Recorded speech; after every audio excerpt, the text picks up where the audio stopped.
आज ह 3 जनवरी के दिन बात काटी के केक करबो बिसावा गे। आज ह 3 जनवरी के दिन बात काटी के केक करबो बिसावा गे। जी है हजारों साल के निसवा देही अभी है आशीषवा गे। आगे जुग जुग जी हां तू गे निसवा देही दिल से आशीषवा गे। चमकत रही है जिंदगी भर से सजाई से चमका हौ शीशावा गे। चमकत रही है जिंदगी भर से सजाई से चमका हो शीशावा गे। जी है हजारों साल के निसवा देही दिल से शीशावा गे। आगे जुग जुग तू जी है गे निसवा देही दिल से शीशावा गे।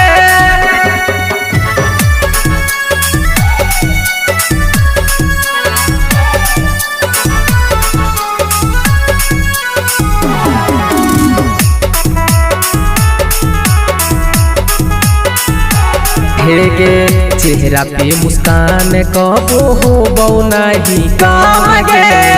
मानव भगवान से दुआया वो नहीं काम गे।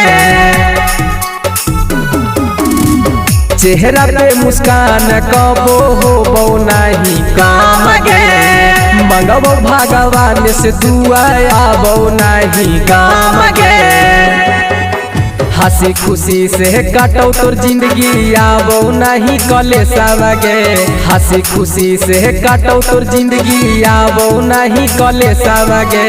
जी है हजारों साल के निसवा देही दिल से आशीषवा गे। आगे जुग जुग जी है तू गे निसवा देही अभी है आशीषवा गे।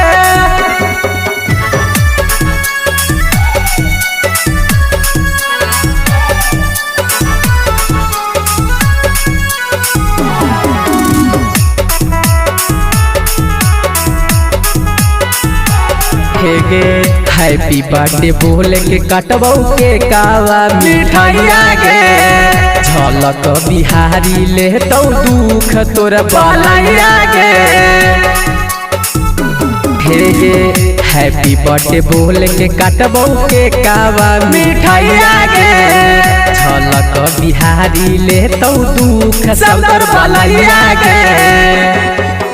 बादल बोलू सभे तोरे ऊपर बरसावा हो प्यार के बरिसावा गे। बादल बोलू सभे तोरे ऊपर बरसावा हो प्यार के बरिसावा गे।